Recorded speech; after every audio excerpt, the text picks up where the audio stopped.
Good morning, SFL Nation. From Charleston, South Carolina, the oldest and largest city in South Carolina, we welcome you to the Houston Hyenas taking on the Charleston Predators. Andy Hamilton along with Jeremy Vega. Jeremy, how you doing today?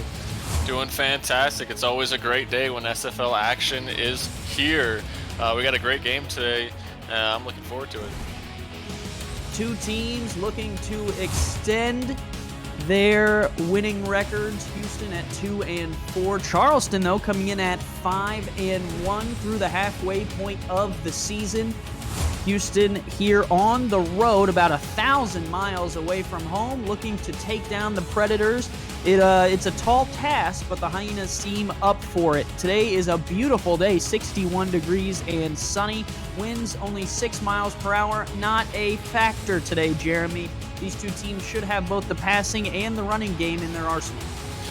Yeah, and it's going to really, I think the winner of this game is which passing game can get going. Both passing games struggle, and both defenses, secondaries, are pretty elite this season, especially the Charleston defense, which ranks second in points per game, passing yards allowed, and third down conversion allowed. So it's going to be interesting to see which passing attack excels today, and I think whichever one does is going to get the W for their team. Charleston, wearing black, will receive the opening kickoff. Houston, in the white uniforms with red trim and black pants, will kick it off. The Predators start with the ball, and we are underway in Week 7. Return here for the Predators will come out across the 25. Outside, gets to the 29-yard line before being shouldered down, and that is where we will see TD Drew enter the field of play. Jeremy, not necessarily the best season so far for TD Drew, but he is still trucking away. Yeah, he may not be putting up the best stats, but when you have a defense like Charleston does, maybe you don't have to, because they've still managed to win games, and they're on a 4-game win streak. All it matters is the wins. Drew, 6 touchdowns to 13 interceptions this season, trying to turn that around. He will throw on first down. Outside throw is caught there by Buchanan Simons. He will pick up 3 to the 32. And Buchanan Simons is going to have a pretty good day in the passing game to really get his unit going. He is probably one of their most reliable targets. Simons, along with Macaro and Lyric Da Vinci and Jay Taylor, are the star receiving threats for Charleston. And in the backfield, Keith Swearingen on pace for his best season of his career if things stay pat through the next 6 weeks. 2nd and 7, they will give to Swearingen off the right side, and he is stopped immediately. Houston was there in a hurry. Alex Perez. Perez, the rookie, signed back in Week 4, already making a play for his defense and setting up third down for Charleston. On the defensive line, they have Chris Joseph, Skylar Kingsley, Ismael Sanchez, and Mike Johnson. So a big front four for Houston. Here is Drew, 7-step drop, pressure coming, has to unload, right side deep, caught! No, out of bounds. They're going to say he did not get the foot down. It was close. I'm hoping we get a replay on that one. You're right, it was very close. I honestly thought Simmons had his foot down. And Alan Armitage is going to go ahead and challenge this one. Armitage and Jack Brown doing our stats today as well, so pulling some double duty for the SFL. Gotta love that. But a challenge here, and Jeremy, this is about as close as it gets. You're right, and right here we're going to get their best view, and that's in. His foot was definitely in. That's in. You only need 1 foot here in the Simulation Football League, and let's take a look at this early challenge, and it will be ruled inbounds, so Charleston keeps their drive alive. What a great challenge. Yeah, honestly, it really wasn't even that close. His foot was definitely in, and what a great throw by TD Drew. Just really lofted that one all the way downfield to Simmons, who got behind the secondary. Secondary for Houston, Ethan Kai Cash, Brady Clark, Everett Garrison, Jacob Clear round out those 5 defensive backs. 2 strong safeties in that group, along with 2 rookies. Here is Drew going to dump off underneath. That is good for a 5-yard catch right in front of Rodney Panani, the linebacker. And speaking of Houston's secondary, these 5 guys, they have 18 interceptions combined through 6 weeks. This defense actually has 24 or 21 takeaways, which is #1 in the league. So TD Drew is going to have to be careful when he's throwing the ball. Single back offset to the left, both tight ends to the top of the formation against a 4-3. Drew under center will give to Swearingen up the middle with room. Keith Swearingen, first down and more. Down inside the 10 to the 9. What a carry by the big guy. Yeah, and you can see Swearingen is getting going early. He's pumped up. He's making things happen for his offense so far. And this opening drive by Charleston is probably going exactly how they were hoping it was. Nicknamed the Cheetah, but he looked more like a rhino there, the way that he was barreling down on that Houston defense. They tried to contain him, and despite Keith Swearingen only having 5 rushing touchdowns this season, he almost got another one there if he could have broken a tackle or 2. Now, empty set for Drew, who is under center, 3 receivers wide along with the tight ends. 4-3 look out of Houston. 7-step drop for Drew, dumps underneath, caught by Simons, down to the 3-yard line. They are moving this ball quickly. So far, TD Drew, he's being very accurate with his throws. Outside of an incompletion, he's doing very well so far. And 3 yards out, I think they just need to give it to Swearingen.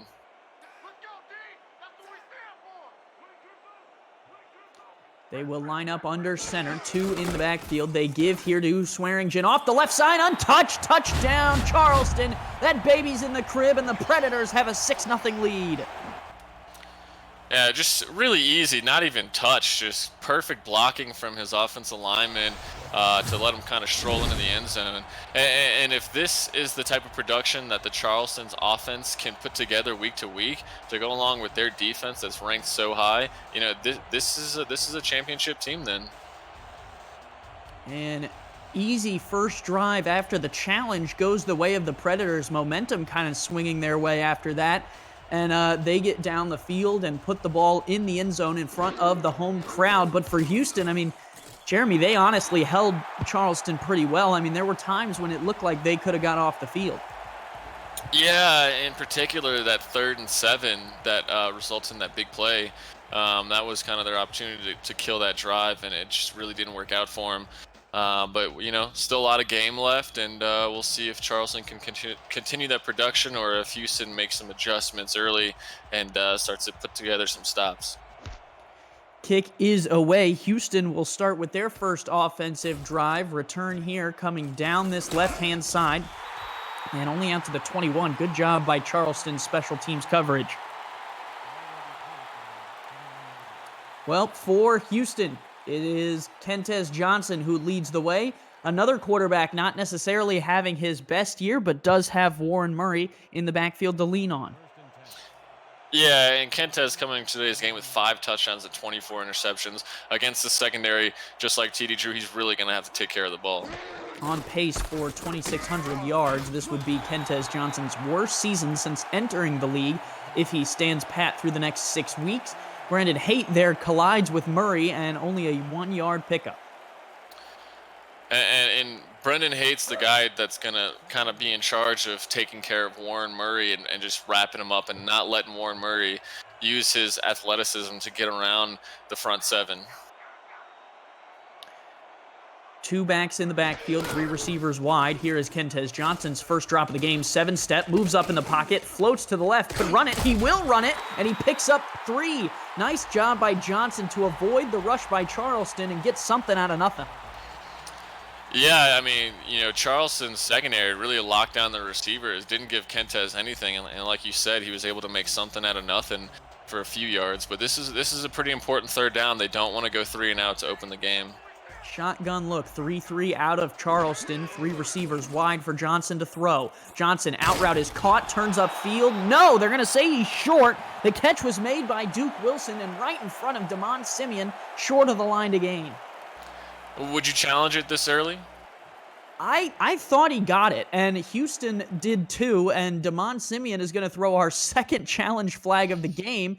And Jeremy, so far the red hankies are on the field more than yellow ones are. Yeah, and I think that Duke got it. I thought that the ball, after he made the catch, crossed the line. It was just really close, though. Man, It could it's go either close. way. It is close. This will probably be the best look. Well, I don't know. His body shielded the ball there. I thought he got it. Let's take a look at what Ref 62 says. And that one will get overturned. Houston will have the first down yardage, and they are not charged a timeout either. So far, this refereeing crew 0 for 2. 0 for 2. At least they're correct in their mistakes, though. Yeah, true. So that's nice to see Hey, early on in the the game. right call is all that matters, no matter Yeah. how we get there. Two wide receivers to the top of the formation, single back to the right of Kentez Johnson in the shotgun. He will look to throw it. Johnson going to dump underneath. That one is caught there by Duke Wilson. Again, another 6-yard pickup. And for Charleston last drive, their challenge that went their way kind of gave them a second life for that drive, and it'll be interesting to see if the same thing happens for Houston on this drive after their successful challenge. Yeah, interesting here, Jeremy, that so far they're targeting some of these underneath routes in front of those two great linebackers, Brandon Haight and Jack Brown. So far, mixed results. Single back, two receivers, bottom of the screen. They give to Murray on a stretch play to the right. Murray with the angle, but will get ran down at the 41. Almost was able to turn the corner, but Brandon Haight is there for the tackle. Yeah, another inches short call. Don't want to challenge this one. It's only third down, but we'll see if they go right back to Murray to pick this up. I think they should. Murray, in theory, could get it, but those two linebackers for Charleston and Murray are going to be the question marks all day today, is who has the edge on each play. Handoff Warren Murray, and this time Charleston has the edge in the backfield. Quick to make the stop there was Haight, and Houston's drive stalls. And that's why Charleston's defense is just so tough. I mean, their worst statistic is the ground game, is the yards they allow rushing, and they're ranked 5th in the league. It's just a tough defense to get by, and I think Houston's kind of getting that feeling early. Kick is away. Charleston will get the return, and they will come out for their second drive. Well, Jeremy, through one, it was the TD Drew show, 4 of 4, 51 yards. And then Keith Swearingen on a short carry there finishes it off. He has 3 attempts for 17 yards with a long of 15. And Charleston on their first drive scores a touchdown. Yeah, and I think they just got to keep doing what they did last drive. Get these short passes, maybe take a shot deep, get Keith involved, get him a couple of touches, and we'll see if they have another successful drive. They will start with 2 receivers wide. Swearingen on a Drew on a 7-step drop will dump it underneath. That catch is made there by Jay Taylor at the 33, a 9-yard catch for the tight end. Yeah, and Jay Taylor only has 16 receptions for 155 yards in the season, but he's not a guy that you should forget about. He's a big target. He's got good hands, but you can't really leave him open like they did right there over the middle. 2 tight end look here for Charleston, paying dividends this season as they sit at 5-1. Handoff Swearingen right up the middle, and Jeremy, that looked like he was walking through a corn maze. There was so much room. Yeah, and it really starts with the blocking, and they love these 2 tight end sets. They got 2 6'5", 250-plus tight ends to go along with their 5 offensive linemen. So they got a lot of blocking power up front, and so far, Houston's front 7 just doesn't have an answer for it. A little bit off topic here, but corn maze is a fun word, Jeremy. Both words in the words corn maze actually mean corn. That is very impressive. Has nothing to do with the game, but boy, I thought it was clever. Two receivers wide. TD Drew is in the shotgun, Swearingen to his left. Drew gonna throw it, stands in the pocket, wants a deep shot to the corner, tipped up and picked off. Houston takes it away. The interception is made by Brady Clark at the 35, and the Hyenas might be turning the tide. Yeah, and this is what Houston does best. It's their secondary. They get interceptions. A nice little tip from Everett Garrison into Brady Clark's hands. Clark come up with his 6th interception on the season now. TD Drew is going to have to be careful when he takes these shots because they have some ball-hawking players in their secondary. And now we'll see if Houston, with the good field position, can make something off this turnover. Drew's 14th interception of the season. The most he's ever had in a season is 17. Johnson gonna fire himself down this near side, caught by Duke Wilson at the 43. These Hyenas are feeling the momentum shift, and they are going to lay into it. Yeah, and the protection up front for Kentez Johnson, he just had all day, read the offense, finally found Duke Wilson, who was kind of wide open out on the outside right there. Good ball delivery, too, from Kentez. When you're on the road, if you have a chance to silence the crowd momentum-wise, you take it. And Houston so far is laying into that one. And Johnson in the interceptions department, not necessarily perfect himself. He has 24 this season, which is 2 away from his highest in his career, but stays clean so far today. Out route caught there by, I believe, Wilson again for another 7-yard pickup. No, excuse me, that is the Hall of Famer DR Sim. Yeah, DR Sim recently going over 12,000 yards. Just such an impressive wide receiver. The veteran knows pretty much everything. He can run any route, make any catch, and he definitely did that right there with a good little out route. Sim, the leading receiver in SFL history, over 13,000 yards. Johnson to throw, throws underneath. Wow, really threaded the needle to Wilson there between both Haight and Jack Brown. That was impressive. Yeah, great throw, and as you take a look at Kentez's stats right there, 5 of 5, so both QBs kind of having a really good and productive first quarter. It's going to be interesting to see which defense kind of tightens up, which secondary more specifically tightens up against these quarterbacks. Kentez Johnson in his career, a QBR of 74.7, but this season, 41.4 so far, trying to turn that around today. Johnson pumps once, fires deep on the corner route, tipped up and incomplete. Was looking for DR Sim, who was one-on-one with Khaled Holly, and Holly gets the better of the Hall of Famer there. Yeah, just a ball that was kind of a 50-50 ball. It's just one of those you're going to have to give your Hall of Fame wide receiver a chance at. Thankfully for Houston, that one fell to the ground, wasn't an interception, and they're still trucking on this drive. And you got to take some of those one-on-one shots. Not all of them, but some of them you got to take the opportunity, especially on the road, because you need all the momentum you can get. Johnson, 5-step drop here, stands in the pocket, well protected, underneath route is open, caught there. Nice, beautiful throw to the receiver. I mean, just wide open Brad Wiggins was at the 16. Yeah, and once again, I mean, you saw the rush coming from Charleston, and the Houston offensive line stood strong, gave Kentez a perfect pocket again. And so far, when Kentez has this time in the pocket, he's making the correct throw, and his receivers are bringing in the reception. And now this is the best drive for Houston here in the first quarter. Hyenas so far targeting those underneath routes, whether it's an out route or an in route right in front of the linebackers, and so far today it has worked pretty well. Here is Johnson on a 7-step drop now, stands in the pocket, moves, fires to this near side corner, and it's picked off. Charleston was there, Josh Reese. Yeah, just a really bad play call in my opinion. I mean, Charleston dropped everybody into the end zone. Houston only had 3 receivers out there, and there was just nothing doing. I thought Kentez maybe should have run for that, but honestly, they're not really getting Murray involved in the ground game, and I think that cost them on this drive. And that was a long stand in the pocket for Johnson. Should have definitely maybe considered running with that one or throwing it away. If you're standing there for more than 3 or 4 seconds in the red zone, you got to get rid of it. Here is TD Drew on the other side. Just a bit overthrown. Was looking there for Jay Taylor, but couldn't connect.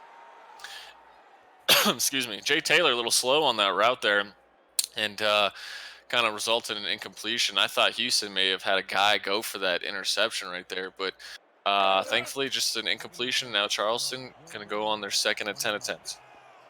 Young tight end trying to get open. Taylor involved earlier in the game. The other tight end, Lyric Da Vinci, has not been involved yet. And 3 offensive linemen for Charleston as well. Drew going to take a deep shot here. Got his man. Buchanan Simons down to the 47-yard line. Big play. Buchanan moves the chains and flips the field. Simons, his previous reception put him up over 500 yards in the season halfway through the season. So with a good game like he's having already here in the first quarter, he's definitely going to be on pace to break 1,000 yards for this offense. TD Drew showing off the arm and flipping the field to the Hyenas 47, now in Houston territory. 4-3 look out of Houston. They look like they are playing Keith Swearingen as much as they can. Two receivers wide. Drew to throw. Checks down to Swearingen. Swearingen gets through the first man and fights forward. A 4-yard pickup despite the catch being made 2 to 3 yards behind the line. Yeah, one of my favorite things about Keith Swearingen is he's so athletic, but he also possesses power. He's got the ability to just carry defenders with him or just really run through them. He's kind of the whole package, and so far he's having a pretty good first quarter. 4-3 look out of Houston again. Two wide receivers top the screen. Give to Swearingen underneath. Swearingen picks up another 5. It'll be 3rd and 1. Houston a chance to get off the field if they can make a 1-yard stop. Yeah, and if they can get this stop, it's going to be huge for their defense. I mean, they watched their offense drive all the way downfield just to throw an interception in the end zone. If they can stop Charleston from turning that turnover into points, and that's a big win for them. Not yet in Amanda Moyer's range. Charleston needs to move the chains here. 4-3 look out of Houston. Give to Swearingen. Swearingen stood up. No, he will not get there. Play made by the Hyenas. Getting in there first was Angel Salinas. And Angel Salinas is a rookie for this Houston defense, but he actually has the most total tackles on the team. He's got 4 tackles for loss, a pass deflection, a forced fumble, and a fumble recovery. He's having a great rookie campaign as he's showing his skill set right there. Offense still on the field, but they will take a timeout with 1 second left in the first quarter. They want to get this playoff. Jeremy, have you ever seen that? No, I've never seen that. I think maybe somebody on the coaching staff for Charleston was just maybe a little confused about where the time clock was at, and they burned a timeout. Armitage not happy there with Drew. Yeah, no, it's bad play all around. We'll see if they line back up for it.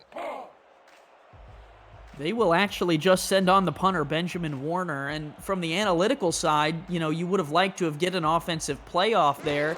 The more offensive plays you can run, in theory, the more yards you'll get. But instead, they bring on Warner and punt it away. This one will bounce at the 7, bounce at the 5, and will get down perfectly right at the 4-yard line. Beautiful job by Charleston special teams. End of the first, Charleston 7, Houston nothing here from South Carolina.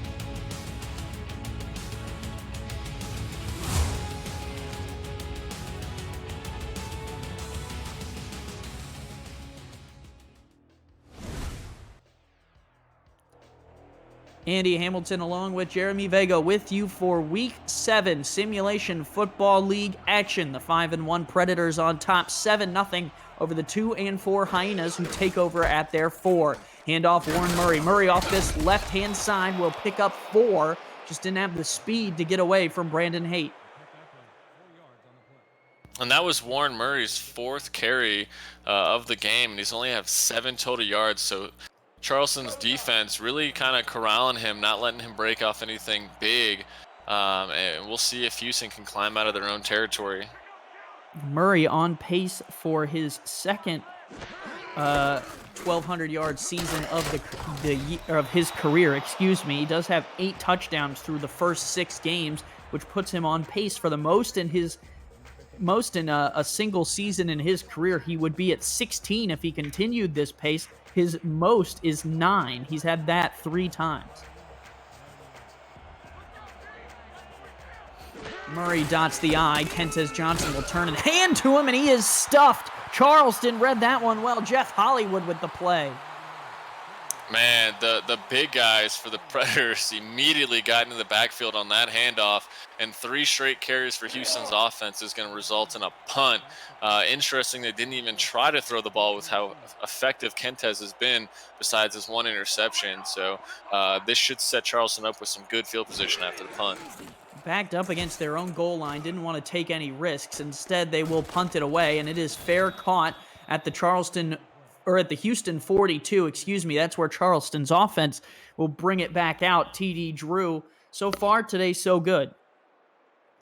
Yeah, and it's really only going to take about 10 yards from, this Predators offense to at least get in the field goal range. It's just going to take TD Drew taking care of the ball.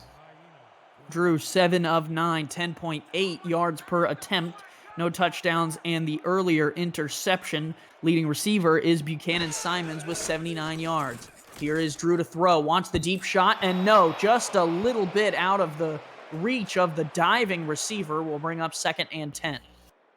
Yeah, and that was Ken McCarroll there on the target. Ken McCarroll having a pretty quiet year so far for the Predators. He's only got 21 receptions for 265 yards. Hasn't registered a receiving touchdown, but I think that has to do with the struggling passing attack for the Predators through the first part of the season. But it's good to see him at least getting a target here. 4-3 out of Houston. One back in the backfield off to the right-hand side. They will give to Swearingen up the middle. Swearingen plows through one. Swearingen still on his feet. Keith Swearingen, what a run down to the 18.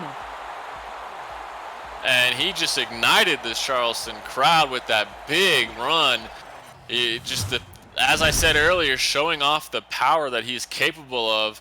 And he had a little bit of finesse squeaking through the offensive line there, but just a great run to set up his offense close to the red zone, if not in the red zone now. Big run by Swearingen moves them well into field goal range. Now 2 receivers wide. Houston still in this 4-3 defense, trying to make sure they are accounting for Keith. Hand him off to the right side on a power. Keith Swearingen through one. Won't get through the second tackle, but does pick up 9. And that particular run has been pretty effective for Charleston here in the first half. They have the guard pulling outside and letting Keith get out there with his speed. It resulted in a touchdown earlier in the first quarter, and right there he just picked up 9 yards on that one. Swearingen, 64 yards on 8 attempts. That's 8 yards per carry. 4-3 look out of Houston again. Single back, 2 receivers wide, 2 tight ends. Offsides is a free play. Swearingen has the first down and more. Keith Swearingen, no, just down to the 1. And they'll probably decline this penalty and take the yardage. Yeah, it's a smart thing to do. And so far, it's been the Keith Swearingen show, Jeremy. He really has come to life on this drive. Yeah, and you know you've already kind of touched on it. Keith Swearingen on pace for his best season of his career. We've always known him to have the skill set to be a great halfback, and I think this season may be the season where he's really showing off that skill. And I think that plays in part to why Charleston is having such a great season. And you can look forward to him walking this one in the end zone on this play right here. Oh, wow, a Tony Romo shout-out. They'll give it to Swearingen, and he walks, and he's into the end zone. Jeremy is right. Touchdown, Keith Swearingen. Touchdown, Charleston. Man, up 14-0 here in the first half. It's all Charleston. Keith Swearingen is pretty much just a fireworks show at this point in the first half. Swearingen, more like fire engine, the way that the traffic cleared, and Keith ran that one into the end zone. And Jeremy, this run offense for Charleston so far today so good. If they could just pair a dynamic passing attack, they really could be a threat this season. Yeah, definitely. And you know, they still have some work to do with their passing attack. But you know, not after this game, they still got 5 games to try to get something going consistently with that particular side of the ball. But you know, if all else fails, do the Keith Swearingen show. Exactly, and not a knock on Charleston at all. At 5-1, clearly their offense and their defense has been working well together enough to get those wins and put themselves in great position here halfway through the season. Just looking ahead, though, if you ignite a passing attack to counter with Keith Swearingen's, 7.5 yards per carry today, I mean, look out. This team could really make a threat for the title. Yeah, I'm sorry, go ahead. Sorry, go ahead. No, you go. I was just saying, as I said earlier, that's the championship recipe. And Charleston, they've kind of been sitting at the bottom of the league the last few seasons. But now, I think everything is starting to click for them. And we're seeing that with a couple of different teams this season across the SFL. Some of these teams are really finding their groove, and they're having their best season so far. And with anyone knowing championship pedigree, it would be you, Jeremy, as the Nightwings are the reigning champions. Here is a throw out to Duke Wilson, first down to the 32. Houston down by 14, trying to ignite a drive. The last one they had was probably their best of the day. Yeah, and I think that they just need to avoid, doing the same thing 3 straight times as they did their last drive where they ran it 3 straight times. I think they just got to kind of continue to mix it up, and it could result in their best drive. A few drives ago, just got to take care of the ball, can't throw an interception. 3-3 look out of Charleston. Give to Warren Murray off this right side. Murray dropped down the outside. What a tackle there by the cornerback, Caledon Holly. Not often you see a cornerback hit a big running back like that. No, and these secondary guys for Charleston, they can really come up and tackle. Caledon Holly has 5 tackles for a loss for a cornerback. I mean, he loves to play up close and wrap up running backs. Looks like a 3-4 out of Charleston. Here is Johnson. Pressure coming. Has to unload. Picked down this near side. Caledon Holly. 10-5. He's going to score. Touchdown, Charleston. Pick 6 for Caledon Holly. Oh, my goodness. What a play by Holly. First, his good wrap-up tackle on Murray, and then now he makes an interception as he just had the receiver smothered there. He came up, made the interception, and just kind of turned on the jets and ran 38 yards for a touchdown. Holly now has 6 interceptions on the season and a pick 6, and that just really kind of widened the gap for Houston. Man, just what a great play. Charleston dialed up the pressure, and that forced an errant throw from Kentez Johnson, and in the blink of an eye, Charleston extends their lead 20-0, now with an opportunity to make it 21. What a big pick 6 from Caledon Holly, and the extra point from Amanda Moyer is up and good, and just like that, Jeremy, 21-0. It's crazy to see because Houston was right there to score a touchdown and tie up the game at 7. Next thing you know, it's an interception. A few minutes later, Swearingen capping off a great drive, and then seconds later, you got Holly putting the exclamation point. With now they're up 21-0. Thankfully for Houston, 7 minutes to go in the second quarter. Just got to figure some things out, and you score once, make it manageable, and you still got an entire second half to go. Return here will come out to the 22, and what a two-play sequence there for Caledon Holly. Lays a huge hit on Warren Murray. We're talking about how big the hit was, and then immediately a pick 6. And Holly, it's his 3rd season. He's really just grown into a great cornerback. So it's good to see this guy just kind of coming into his own and starting to become one of the top corners in the league. Handoff here, Murray on the stretch play to this near side. Gets through the first one, but not the second grouping of Predators. He will get a yard there to make the tackle with Zachary Bates. Yeah, you see Murray's, yards per carry at 1.8 there. Predators kind of forcing Houston to maybe start to be one-dimensional. If the running game isn't going and they're falling further behind, they may have to only rely on Kentez Johnson.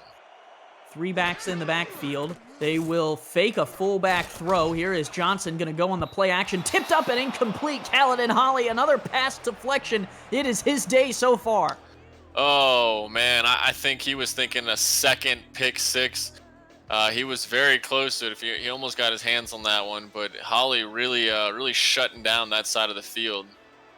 Holly, if he could get a sack, a tackle for loss, and a fumble, he would have at least one on all lines on our stat sheet. So far, he is working it. Here is Johnson going to throw on 3rd and 9. Complete across the middle. Oh, the streaking Leroy Brown made the catch down to the 43. Houston keeps their drive alive. Yeah, Leroy Brown was pushed down the depth chart a little bit to the 3rd receiver after they signed Duke Wilson in the offseason. But Leroy Brown is still a really great wide receiver, and he's showing it there with a good route run and picking up some yards after catching a first down for his offense.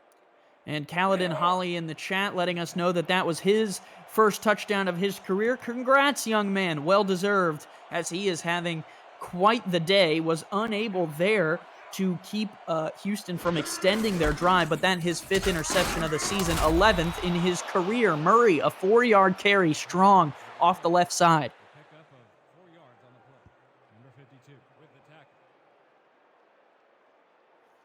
And Murray today hasn't looked necessarily like the Murray of old, but Houston trying to keep this drive moving.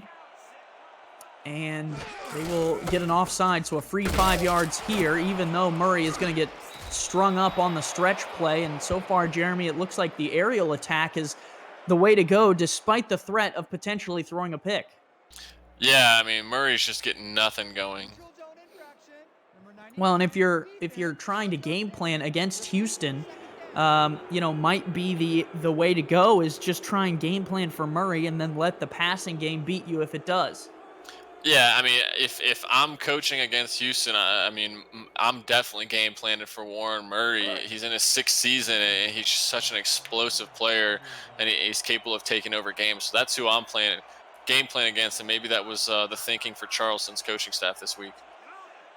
Kentez Johnson changing the play at the line. 3-3 look out of Charleston. They give to Murray. Murray with room here, and he is going to get out to the 42. That one of his best runs of the day.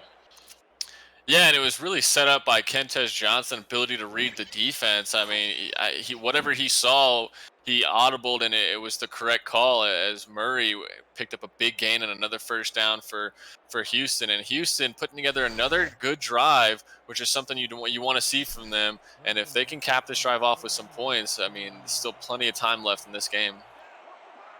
Hoffman on the tackle was able to bring him down. A good secondary block into the second level. Here is Johnson underneath, caught by Leroy Brown again. 9-yard pickup for him. He's come alive this drive as well.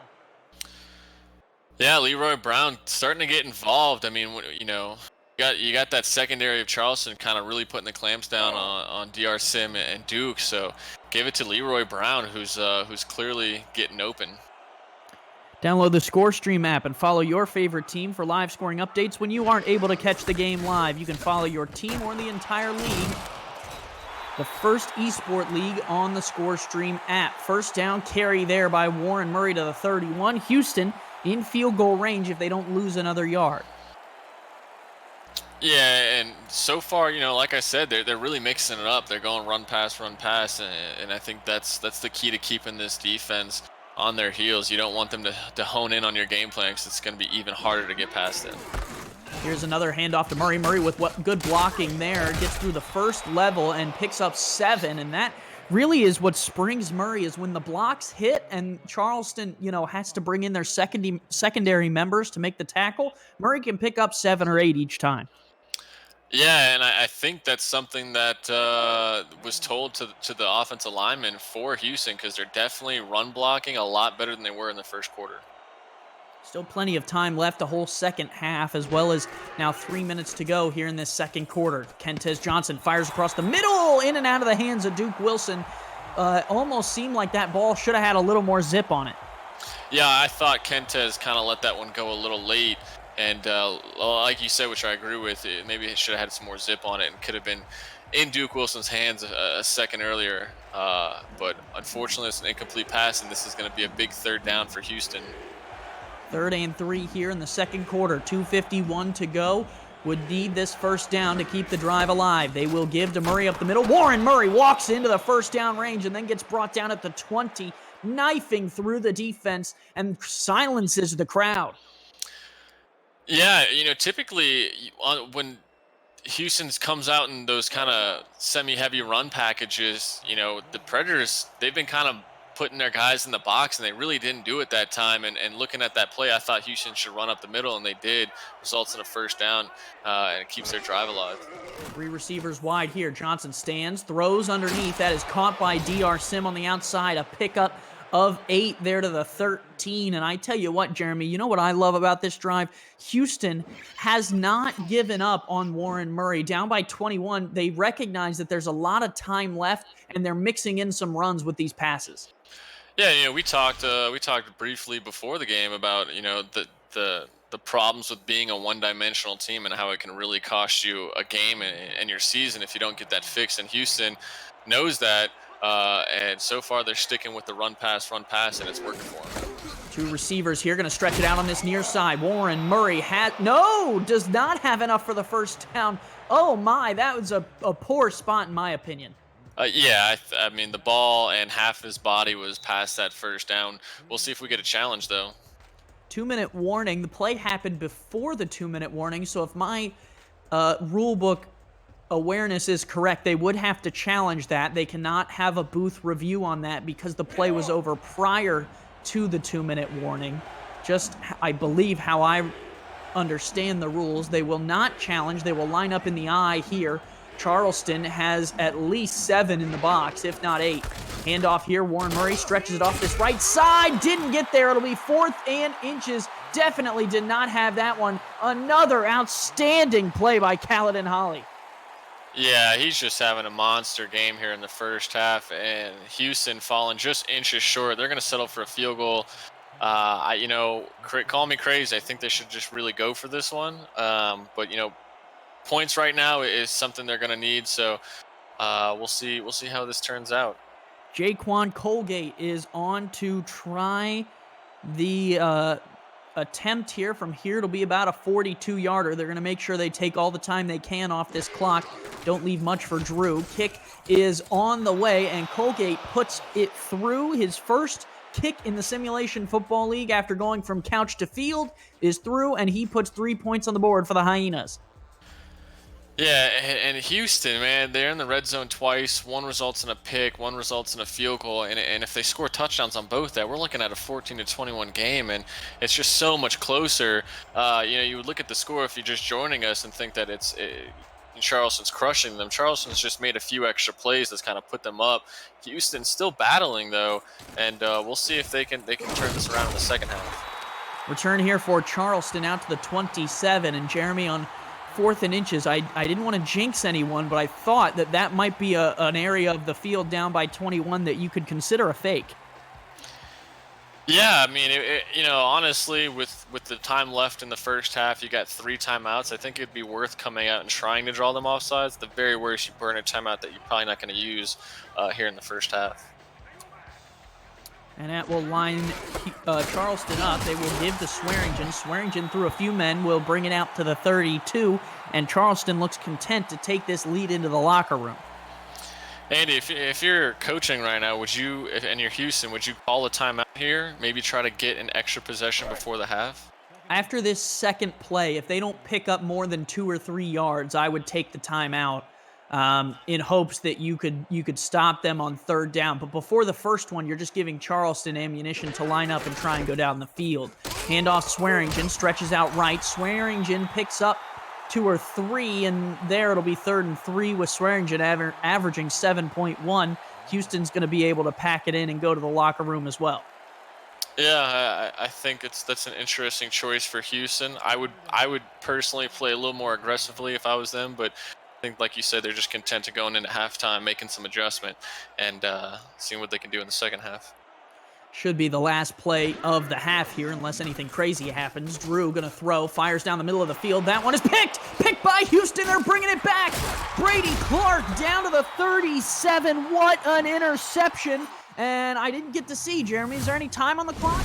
3 seconds left on the clock, and they're just outside field goal range. If Brady Clark could have picked up just 5 more yards, TD Drew was really the one right there that saved probably any points from happening. 37 from here. It would be a 51-yarder. I don't know. What do you do, Jeremy? Do you throw the Hail Mary or do you try it? They're going to try it. I would try it. Like you said at the beginning of the game, wind's not really a factor today. I'd give this rookie a chance. I mean, second kick of his career is big.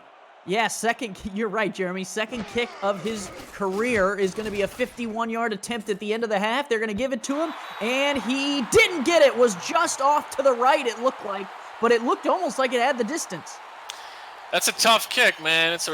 That's a really tough kick for your second kick of your career, and we got a better look at it here to see if it was short and maybe to the right. Yeah, that would have been the stuff of legends if he would have been able to put that through. But I tell you what, I agree with you, Jeremy. Worth the attempt there at the end of the half. Yeah, I think that was the right call from DR Sim. And now down 21-3. It's going to be interesting to see the adjustments both teams make. Well, looking at the halftime stats, their time of possession in Houston's favor. Total yardage, though, on Charleston's side, the rushing game, the biggest difference. Yeah, and the rushing game has been doing really well for the Predators, but for Houston, it started to come alive their last couple of drives. So if they can stick with it, no reason to abandon it. There's still a whole second half. And Andy, I'm not too sure who gets the ball at halftime. I think it's Houston. Houston does indeed get the kick for the second half. They will start out on offense, and that just goes to show you, Jeremy, if they would have hit that field goal, it would have been a lot different here coming out of the locker room. Oh yeah, I mean, it would have given them some momentum for sure. I don't think that Houston's giving up by any means, though. I mean, it's 18 points the whole second half. Anything can happen. Their defense has 2 interceptions, so their defense is making plays. If Kentez didn't throw a pick 6, it's only 3-14. So, you know, Houston, they're not out of it. While the score may seem like it's been all Predators, like I said, Houston's been battling, but Charleston's just making a few extra plays. No, well, and if they go down the field and score here on this opening drive, I mean, things will completely turn around. Yeah, I completely agree. I mean, one thing you don't want to see is a quick 3-and-out from your offense to open the second half. Doesn't mean that's the nail in the coffin by any means, but it's something they definitely want to avoid. And I think that, you know, earlier on the stat sheet, it's at 66% completion on a third down. I think it's going to give them the ability to extend these drives and avoid any 3-and-outs. Kentez just has to kind of take care of the ball, keep doing what he's doing. He's playing very accurate football in the first half, and if he can continue that and get more Warren Murray going in the second half, I think Houston can definitely climb back in this one. Oh, absolutely. And Jeremy, I don't want to harp on it, but not often do we see a defensive player like Caledon Holly have such a game so far on one side of the ball. But then I believe if you flip over to the other side, Brady Clark now 2 interceptions himself. So Brady Clark almost countering Caledon Holly, and they almost weigh each other out. Yeah, besides that big pick 6 from Holly, both players having a great day. And you know, Holly just with the slight edge there. So 21-3, Charleston on top. Houston, however, will get the ball out of the locker room, going to try and make something happen. I doubt we've seen the end of this one. Still plenty of time to play, and Houston has been putting together enough drives to try and make this thing interesting. Return will be brought out of the end zone across the 20 down to the 21 with 10:57 in the third. We will see Kentez Johnson come back out. First half stats, 6 of 11, no touchdowns, 2 interceptions, 65 yards. Leading receiver is Duke Wilson with 3 catches, 38 yards. No catches so far for Dax Lewis. We'll line them up here. 2 in the backfield, 1 down to the bottom of the screen. That is DR Sim. 3-3 look out of Charleston. They give to Warren Murray up the middle. Murray with room cannot get through the first tackle. And if Lewis would have hit that block, Jeremy, that one might have been might still be running. Yeah, it was a real close one. Great play by the Charleston defender there, because he was probably the last line of defense. Otherwise, Warren Murray would have turned on his jets and created a big play on the first carry. Shotgun look here. This is the 6th drive for Houston of the game. Check down is caught there by Dax Lewis. It's almost like Kentez Johnson has our call in his ear, and he went, wait, I haven't thrown anything to Dax? I better hit him up. Yeah, it hits him up for, it appears, a yard maybe, and now it's 3rd and 5, and we'll see what Kentez Johnson can do here to try and avoid the 3-and-out that we spoke of. 4 wide, Lewis on the line to the bottom of the screen. Johnson alone in the shotgun will take the snap. Late pressure from Charleston, throw is caught. Nice all slants play there, and Leroy Brown moves the chains. And that's Leroy Brown's 3rd catch, 2nd catch on that same play on 3rd down. So Leroy Brown clearly the guy to go to on 3rd down in that particular play. And if I'm Houston, I'm calling that every 3rd down until Charleston can stop it. Yeah, beautiful counter to the blitz as well to throw a quick slant play. I mean, really just countered Charleston's attack right away. 3 in the backfield, plenty of room to this bottom side. That's where they'll stretch it out. And no, a beautiful play by Brandon Haight to break through the blocking and get to Warren Murray and drop him for a loss of a yard. Yeah, Brandon Haight, man, he's just an incredible linebacker. You know, he's paired up with Jack Brown, who's having a great season himself. We really haven't seen too much from Jack Brown, but I think that's because Brandon Haight's just getting to the running back a little bit quicker than he is. Twins to the top of the formation for Johnson. They hand off to Murray up the middle. He picks up about 4. Nice carry by Murray. It'll make it 3rd and 8. It's going to be interesting to see what Houston calls here. I think they should go to that all slants. It's definitely working for them. But we'll see what they dial up on 3rd and 8. It's pretty important here to pick this up. They are going to send a bunch formation to the top of the screen. Haven't seen this formation yet. DR Sim, the lone receiver, to the bottom. Warren Murray in the backfield. 3-2 look out of Charleston. 7-step drop from Johnson. Takes a deep shot down the field, and it's incomplete. Was trying to find Leroy Brown. Brown was in double coverage, but he still almost made the catch. Yeah, a bit of a dangerous throw there as the coverage was really tight. But you know, you got to try it. I would have liked to see Houston try something else, a little bit shorter for a first down rather than trying to go for a big play downfield. But they're going to punt here, and their defense is going to have to step up and not let Charleston score any more points. 3rd punt of the day for Brian Adams, and he will kick. And Charleston is going to bring a return. Here is Simons. Nice return out to the 39. Simons, man, he's the do-it-all guy for this Predators team. You know, he's making receptions, he's returning punts. You know, just waiting for him to break off a big one in his career. It might be his first touchdown of his career if he can bring one back on special teams. TMG Stuff in the chats asked, is there any thought of expansion due to the growing popularity of the league? Yes, indeed. We are expanding by 2 teams next season. Expansion applications are most likely going to open up relatively soon. I haven't talked to Commissioner Cameron Irvine, but I would assume that is coming within the next probably 6 weeks. I would assume before the off season. So yes, new teams are coming to the Simulation Football League, as well as new opportunities in the SFL Minor League, which starts in April. So plenty of opportunity for new teams, new players to get involved. Handoff Swearingen off the left side, stuffed. It'll be 3rd and 10 in the backfield in a hurry was Rodney Panani. Panani getting back there super fast to make the stop, and now it's 3rd and 10. If Houston's defense can buckle down, that's going to be a big stop for them to get their offense the ball back. 3rd and 10. Houston's defense so far on this drive playing some lights out. They're trying to get off the field here on 3rd down. 4-3 look out of the Hyenas, one in the backfield.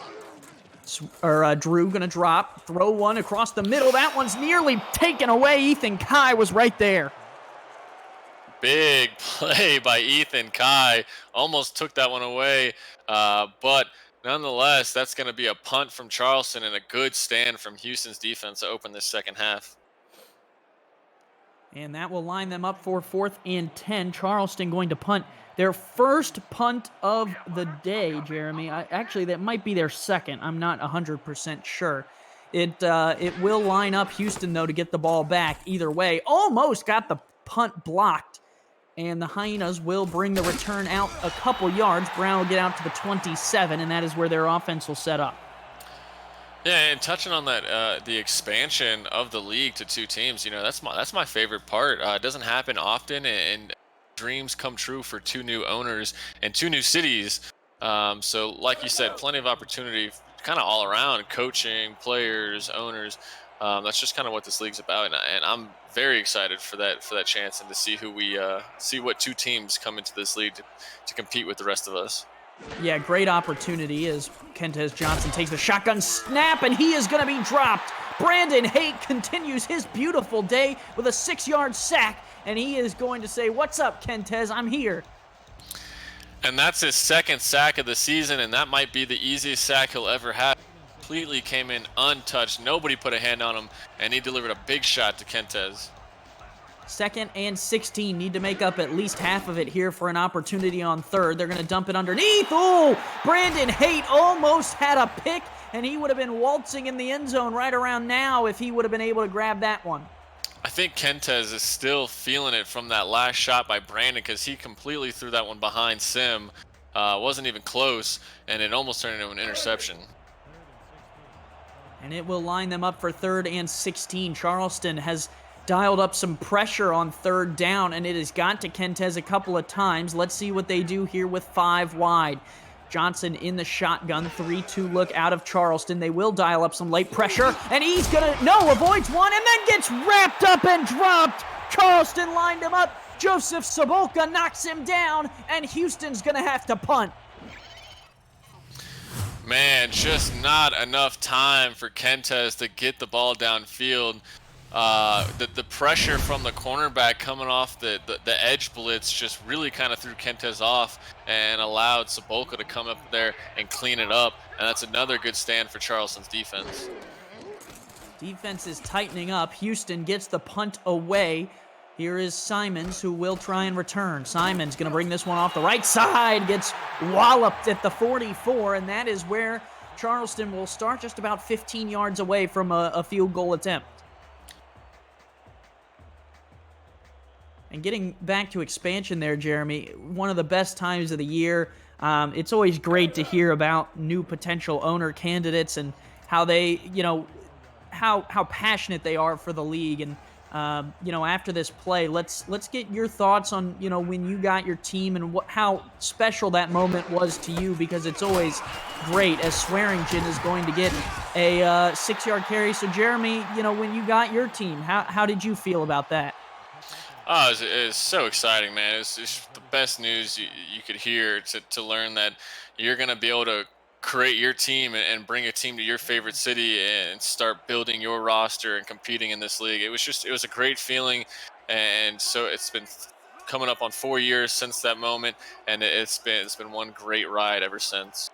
Two receivers wide here for TD Drew, who will throw. 7-step drop, going to dump it underneath. That one is caught on the boundary by Simons. And Jeremy, I have to say, from watching you enter the league and having you be a part of Vancouver to getting your own expansion team, I mean, that was such a special moment for me to feel like I had helped you even a little bit in that process, even though, you had done so much for yourself to make yourself a great candidate. But then, seeing you hoist the trophy last year, I mean, just so much pride, and I was so proud of you.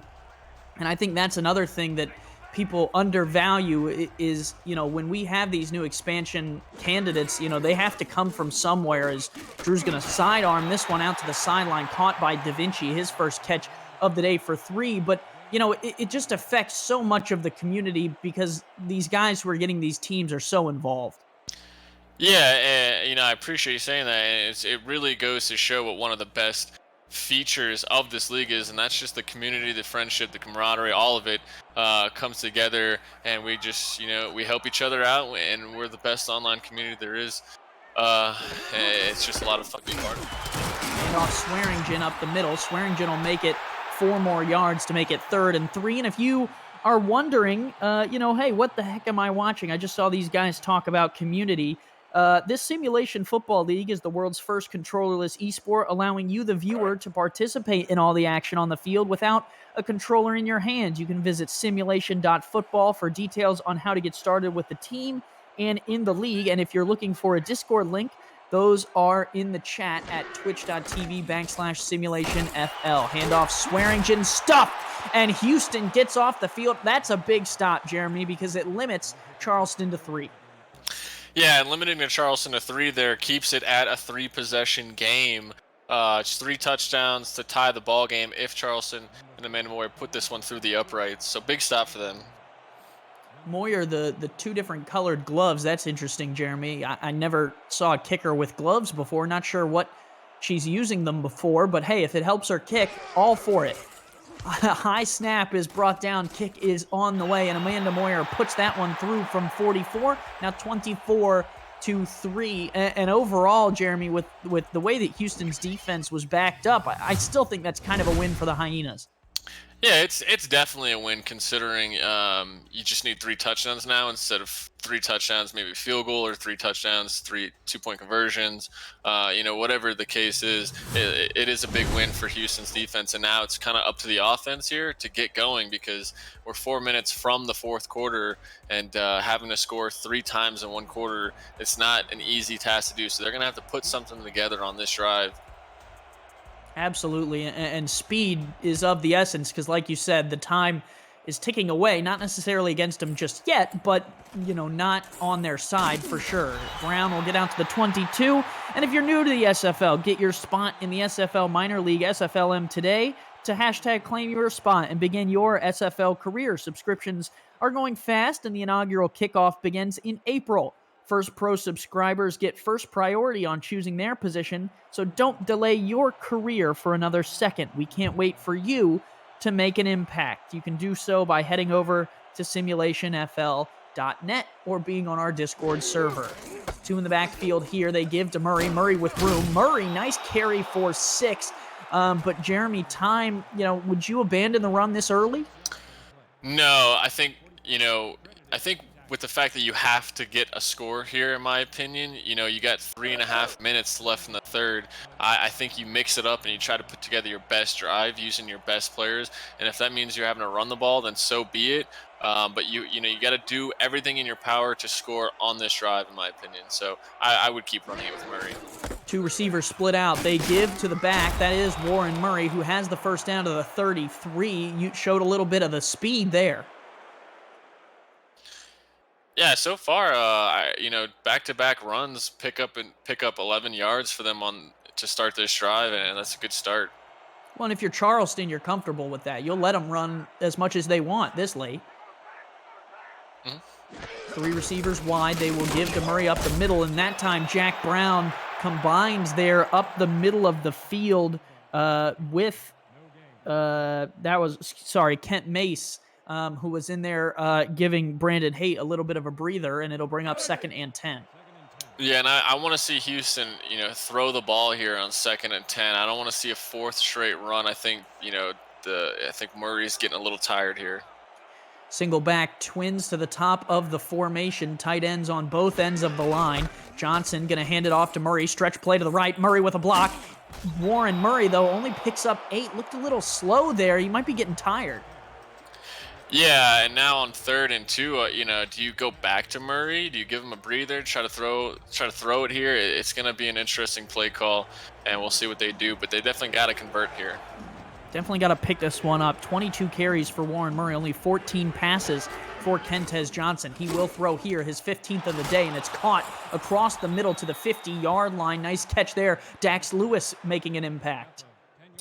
Yeah, good catch. Kind of a good play call. He was left kind of wide open over the middle, and Kentez saw it and delivered it for a first down that puts him up to midfield. So far, this drive's working for Houston. They just got to keep it up. For that play, both quarterbacks have thrown it 14 times. Really been a rushing game from both sides of the offensive units. Twins to the top of the formation. Twins it is. 3-2 out of Charleston. They dump it off to Murray out of the backfield, and Murray will pick up 2. Yeah, I think Murray needs to come out and get some oxygen. He's kind of been their workhorse on this drive. They may need a breather. We'll see if they continue to go to Murray, though, if he doesn't come out of the game. Twins again, 2 to the formation. They threw it to Murray down on this near side on the last play. Let's see what they do here on 2nd and 8. Johnson, deep drop, going to take a shot on the corner route, tipped up and incomplete. Wilson almost could have turned around and made a second attempt on that, but that bad man out there on the outside, Caledon Holly, with another deflection. Yeah, Holly continuing his great game today. It's just impressive what he's been able to do against Houston. So a 21-point difference here, 3rd and 8. Houston just on the outside of field goal range, about 15 yards away. Need to pick this one up. 5 receivers wide. Sorry, Jeremy. No, it looks like they're going to go with the slant play here again. They could. It is all slants. Johnson going to fire underneath. No, incomplete. Pressure was coming, and the tackle was made. They were trying to sneak it underneath to the receiver, Barry Bergens, and Bergens tried a one-hander. You can't do that in a situation like this. Yeah, and he took a big shot for it. And now Houston, you're just outside the 4th quarter, Andy. Do you go for this one? I was thinking about it. It's really tough. I mean, if you pick it up, it's good, but I think 8 yards might be a little much to kind of because you're putting yourself in a situation where Charleston knows exactly what you're doing. If it was 4 or 5, Charleston then has to consider that Warren Murray might be a threat. So I think the safe bet is punt this one away and let your defense, who has done really well so far in this second half, try and pin Charleston deep, play a little field position. Yeah, and if Houston's defense come out, force a quick 3 and out, they're not only going to still have plenty of time, but they'll have great field position. So we'll see what this defense can do, but they definitely gonna have to buckle up and not really let Charleston put any more points on the board, because now we're just 30 seconds from this final quarter. Well, and TD Drew in his own right has thrown 2 interceptions today, so I'll knock on wood here. I'm not trying to jinx anyone, but for Houston, they still have that threat coming. Here is Swearingen. Oh, speared and dropped by Skylar Kingsley right at the 16. That was a big hit, and he may be sending a message to Keith Swearingen, telling him not to come his direction. That was like a tennis ball hitting the net in the middle. It just stopped and fell dead to the ground, and Swearingen got nothing. Now a shotgun look here for TD Drew. A little bit of a low snap. Going to throw it out to Swearingen on the outside. Angles back inside, and will pick up 2. It'll be 3rd and 8.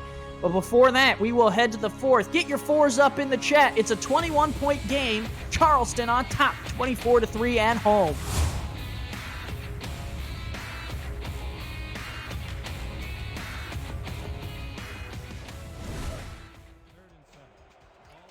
Jeremy Vega in the booth along with myself, Andy Hamilton, Cameron Irvine behind the scenes pressing the buttons. Alan Armitage and Jack Brown are our statsmen today. We appreciate them for helping us out and keeping us straight on this side of the field. 3rd and 8 for Drew. 5-step drop, pressure coming. Has to unload outside, and Buchanan Simons is 2 yards shy of the line to gain. The Houston defense holds. Yeah, big stop for Houston's defense. This is kind of exactly what they wanted. Now they're going to be set up with some pretty good field position for their offense.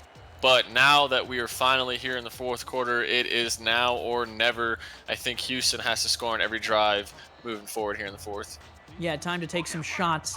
And then, hope your defense can continue to play lights out so far here in this second half, only allowing 3 points. And really, that was because they were backed up.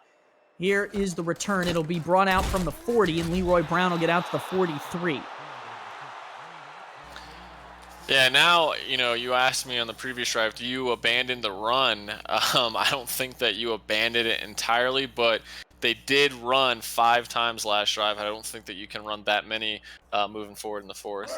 But I think a handoff here and there might be worth it. Well, and also you can get Murray involved in a little bit of a screen action if you'd like, if you have it in your book. To try and get him on the outside one-on-one, still pick up 5 or 6 yards and maybe skirt out of bounds, and still involve one of your best players. They do so just there. Warren Murray off this left side picks up 7, and Jeremy, I don't know if I have a future in predicting futures, but if so, that was pretty close. Yeah, that was a good call. I mean, it's interesting you were saying that, because Warren Murray, that's only his 2nd reception. He came in today's game with 45 receptions, so they certainly used him in the past game. Just not so much today, but I think they can certainly start here in the 4th. Handoff Murray right up the middle, trying to get the first down, and Brandon Haight says not today. We'll take him down at the 48-yard line. Man, I can't figure out who's having a bigger day defensively for Charleston. Is it Brandon Haight or is it Khaled and Holly? I think it's Holly, but Brady Clark on that defensive side for Houston also having a good day. So defensively, these 2 teams have been battling it out. And it'll line up Houston here on 3rd and 1. Kentez Johnson going to adjust the play at the line. Now down to 9 minutes and 40 seconds left in the game. Handoff Murray right side, has the first down yardage before Hoffman can bring him down at the 44. And Houston, no urgency yet. No urgency. I think they should kind of, pick it up though. Yeah. Yeah, absolutely. That was my point when I said no urgency, was that, you'd imagine that they would have some at this point in the game. In his 4th year, Kentez Johnson, calm and collected, throws. Oh, wow, what a throw to Dax Lewis at the 34. Really threaded the needle there. Jack Brown in coverage. And that's a tough catch for Dax. I mean, the ball was there, but he had a guy coming up immediately to make a hit on him. So being able to hold on that ball is just great for the rookie. First and 10, two receivers top of the formation. Murray, the lone back. Plenty of room down to this near side if they want to run an out route with Dax Lewis. Kentez under center will just give to Warren Murray, and I don't like that call at all. Yeah, it's first down. It's not a bad time to call a play, to call a run play, but with time ticking and no sense of urgency coming from Houston just yet, I'm gonna agree with you and think they just kind of need to start passing the game. Yeah, you got to push it down the field and live with the consequences. At this point in the game, you're down by still 21. Haven't really made any great strides. Out route here to the bottom is caught by Leroy Brown. It'll be 3rd and 6. That was close, too, Jeremy. Yeah, it was really close. I'm wondering if we're going to see a challenge here. It was close. Honestly, if I was Allen, I would throw it. Why not, right? Yeah, definitely. I mean, you have it. You don't really need the timeouts. Yeah, exactly. Same wavelength there, Jeremy. But instead, they'll let it stand. 3rd and 6, 5 wide. Definitely 4 down territory for Houston if they don't pick this up. Johnson going to throw. All slants is caught underneath. First down yardage. That play made by Barry Bergens down to the 20. Yeah, this time using 2 hands to bring this one in instead of 1, and it works out and picks up a first down for Houston. Now Houston at 20, and they've really struggled today in the red zone. They got to put this one in for 7 and then get their defense back out there. Joker's formation. Plenty of room down to the bottom of the screen. They're going to run a power to this side. Warren Murray able to get through 1 and pick up 6, but still running the ball late in this game. Yeah, if they score a touchdown, then maybe the time they took off it was worth it. But you're kind of putting your defense in a tight situation where they're kind of having to force a 3 and out next time they're on the field. This drive has gone for over 2 minutes now, down below 7 minutes to play. 2 receivers bottom of the formation. They give to Murray again up the middle, and Warren Murray picks up just a yard. And Jeremy, I usually don't try and question play calling, but I mean, with 2 minutes gone on this drive, in theory, even if you got the ball on 2 onside kicks in a row, you only have 2 or 3 drives left.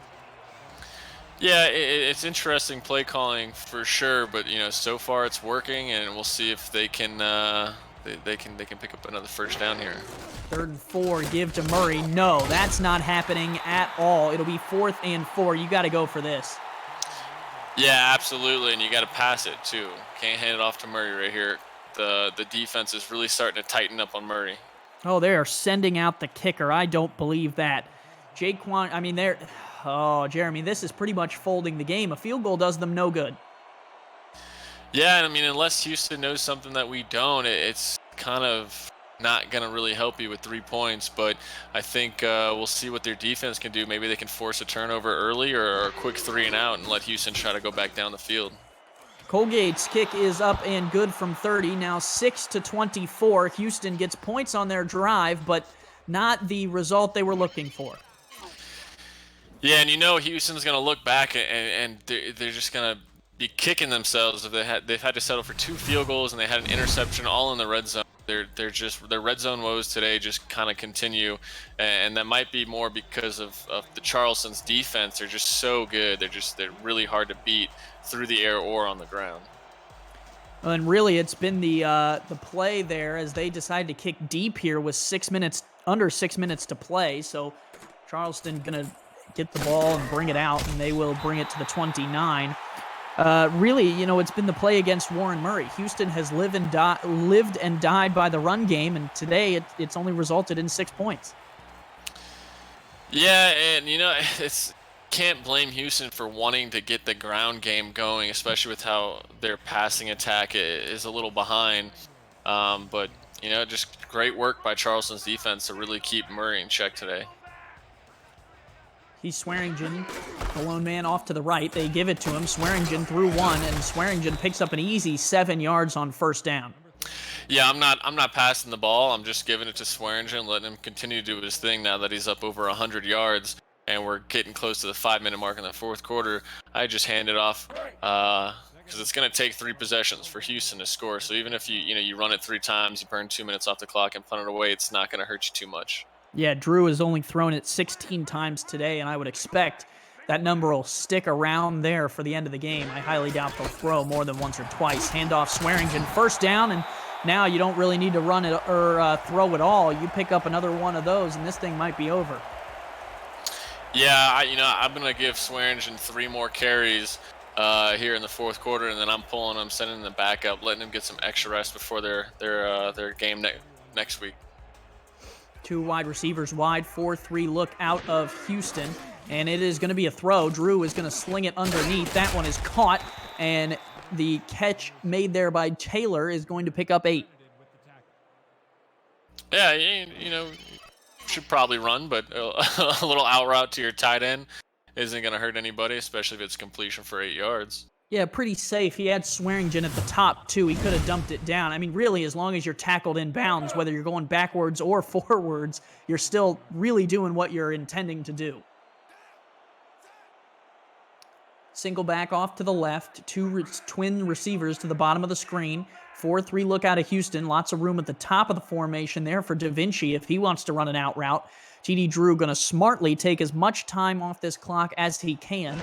Houston's defense trying to line it up. They'll hand to Swearingen, and he will just get back to the line of scrimmage. Panani there to make the tackle along with Alex Perez. 3rd and 3. This is definitely.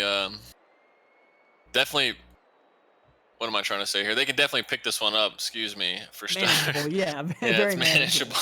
Well, I feel like we've said that about almost every 3rd down. There was only the one drive where Houston had a couple sacks where it was 3rd and long. Other than that, I mean, it's really been great opportunities on 3rd down for both teams. 2 to the top of the formation for Drew, who's under center. 4-3 look out of Houston. They will give to Swearingen up the middle, and he walks through for a first down to the Houston 43. And Jeremy, with just about 3 minutes to play, that pretty much will do this thing. Yeah, I think that's pretty much it. Just not enough time for Houston to climb back into this one. If they do get the ball back, maybe they just try to get a little bit of extra practice in.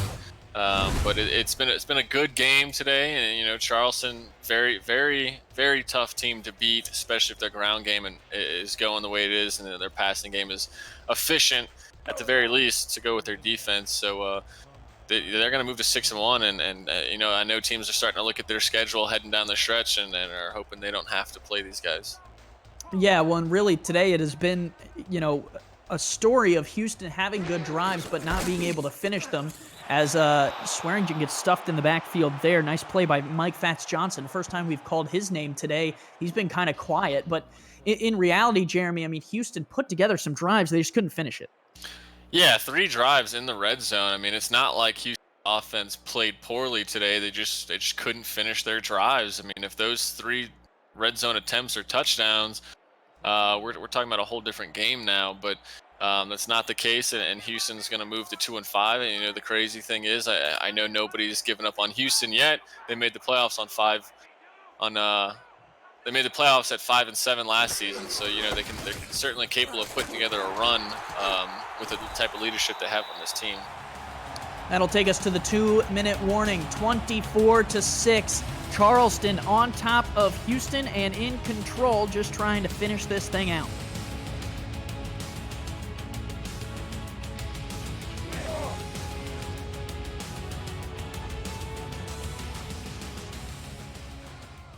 Follow the SFL on social media on Facebook, Twitter, Instagram, TikTok, and more, all at SimulationFL. Make sure to catch more content like The Kramer Show, game highlights, and more by subscribing to our YouTube channel so you don't miss a moment of the action when we're not on television. Well, Jeremy, after this one, Charleston will head to New Orleans to take on the Pharaohs in a game in Week 8. And then Houston will head back home and welcome Jacksonville to start a 3-game home stretch for the Hyenas. So good opportunity for them to start turning it around at home. And for Charleston, they're going to hit the road for a 3-game road stretch. And that's going to be interesting for their team. They're going to have to learn to win on the road in case they got to do that in the playoffs. So what better time late in the season than to have a 3-game stretch to kind of warm your team up? Yeah, so far for the Predators, they are 2-1 on the road. Their lone loss coming to Vancouver at Canada Field in week 2. So since then, they've obviously learned some stuff. They went 0-1 on the road and then went 2-0 against Sioux Falls and Carolina, both on the road. And like I said, they're going to be looking forward to the playoffs a little bit, especially if they can pick up 2 or 3 more wins, including this one. Johnson going to throw, short drop, fires one down the field. That's a good catch to Wilson on a diving attempt. And where has this been all day? Yeah, that one is a little overthrown, but Duke Wilson, being the great wide receiver he is, making a phenomenal diving catch there. Wow, what a throw, what a catch. If he would have been able to stay on his feet, I mean, that would have been 6 right there, Jeremy. Yeah, I mean, if that one was thrown just a little bit better, he would have hit him in stride, and Duke Wilson would have been gone for a touchdown, but still a great play. Absolutely. They can string a couple of these here and maybe put a score on the board to help their egos a little bit. Someone in the chat will have to help me figure out if the backups are in for Charleston. I believe they are. Jack Brown, though, still on the field. Here's a toss down this right side to Wilson. No, to Leroy Brown. Brown steps out of bounds to the 30. Nice play. And, Jeremy, I think the backups are in for Charleston. They are. Yeah, they're in, and I think that's kind of why you're seeing a little bit of an explosiveness coming from Houston's offense. But for Houston, you got to come out no matter who you're playing and continue to work on your game. So. Godgers123 in the chat asks, are these real people playing? First of all, hello to you. Second of all, it's a complicated question. The people on the field are represented by real people, but the AI is controlling the game. There is no one using a controller to play. The world's first controllerless esport. If you want to get involved, you can head over to simulation.football, or someone will put the Discord link in the chat for you. There's more information there. Shotgun snap to Johnson. Johnson underneath. Oh, in and out of the hands of Dax Lewis. Almost caught that one. Yeah, and what you're seeing is the AI is calling plays from the playbooks that each respective team's coaching staff put together. I mean, every week coaching staffs for each team put together game plans by watching film, and what you see is that game plan being executed by the AI. But like Andy said, yeah, every player represented by real people. And you can secure your spot on the field. Just head on to our Discord channel, and you can use the hashtag information channel to learn more about how to get involved. Out route here is caught by DR Sim. He'll end up only picking up a yard after he had to come back to catch it. That's 3rd and 9 now. Houston, they'd love to punch one of these red zone attempts into the end zone. We'll see what they can do here on a long 3rd down. Godger's also saying this game low-key looks better than another video game football, and that's because it is, as Eddie Gage says right there. The best football sim league on the internet. I 100% guarantee it. Here is Kentez Johnson, fires and picked off. It's coming back. Jack Hoffman, little stop and go. Hoffman, he's off to the races and across midfield. Will anyone catch him? Hoffman down to the 20, down to the 15, 10-5, a second pick six for Charleston. Jack Hoffman, take that baby to the crib. My mouth just dropped wide open. I cannot believe what I just saw. Not only did Hoffman have great reaction to the tip ball, but his athleticism completely took over. He spun around a guy, hopped over a guy, and burned the rest of the offense. And I mean, that is one heck of a way to put an exclamation point on a fantastic day by your defense. That was just unbelievable. Baby meet crib, dagger, or game meet dagger, excuse me, as Charleston's pick six will really finish this one off, and they'll send on Amanda Moyer to make it 31-6 off of her attempt for the extra point with 1:01 to go here in the fourth. Kick on the way, and that is good. Volpix199 says those guys have good commentary. Thank you very much, and welcome to you, sir. I believe that's a new username. We would love to see you in the Simulation Football League in our Discord channel. Definitely appreciate the compliment anytime it's given. Welcome to the league. Hope you're enjoying what you're watching. Definitely get in the Discord, get yourself a player, get into the minor leagues, have a great season, and enter the rookie draft for season 15. You can also get yourself some apparel. We'll tell you how right after this return from Brown goes out to the 21. Visit sector6.com or sector6apparel.com, for all league and team apparel, including hoodies, t-shirts, team jerseys, and more. Sector 6, the official apparel provider of the SFL. Jeremy, we were talking about jerseys prior to this. For most teams, you can get a jersey with your name on the back. Isn't that crazy? Yeah, and these jerseys they're high quality. They look beautiful. Every team's store is almost open. If you manage to get on a team and your store is open, you're going to find some apparel that you'd love, and it's great quality. We got a great company making this for us, and I'm excited. Our store is almost open for Denver, and I know a lot of players on Denver excited to get their hands on some jerseys. But yeah, it's one of the great features of being in this league. Hike the Earth says, I'll be a steroid-free player. Interesting. Technically, no rules on the book against steroids, but I don't know how you would make your player in the game have them, so I wish you the best of luck with that, but you can get involved on simulation.football. Here is Kentez Johnson going to take a snap on 2nd and 3 and fire it over to DR Sim, and now some hurry up. To keep up with how your player is doing, just like Warren Murray is doing on this flip out to the right, you can visit simulationfl.net for standings, leaderboards, and team stats. The rookie big board is also there, so you can see who the next stars in the Simulation Football League might be. Johnson, deep drop, going to throw, tipped and incomplete. That will be brought down. It'll be 3rd and 5.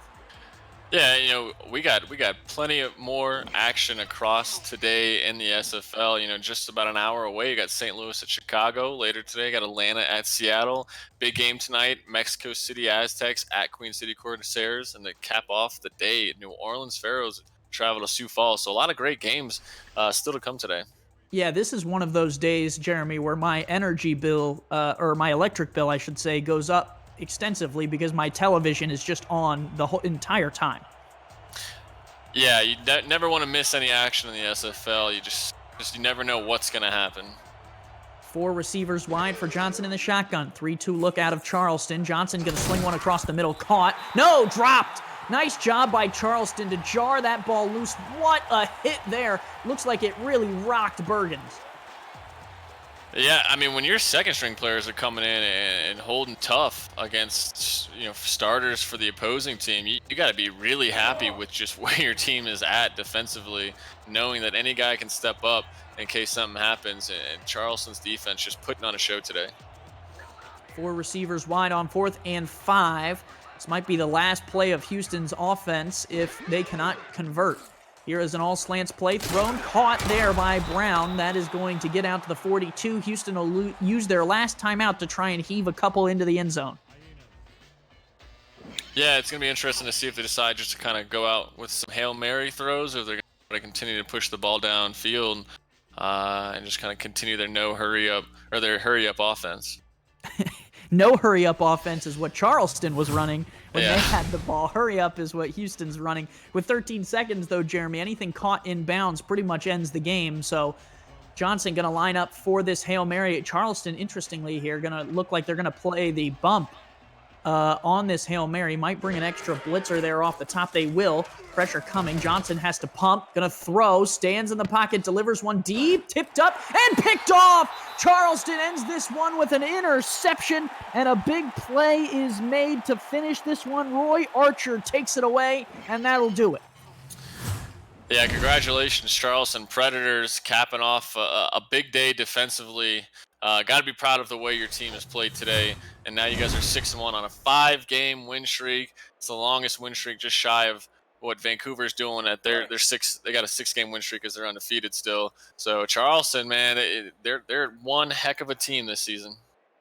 One of the top teams in the Simulation Football League. Like Jeremy said, action will continue throughout the day. You can follow it on ScoreStream or head over to our Discord channel or simulationfl.net in order to follow. You can also follow us on Twitter at simulationfl to figure out where the games are taking place. Most of them are on For the Fans. Well, Jeremy, it was Charleston from the start. Houston struggled to get going, and at the end of it, Charleston is still sitting on top.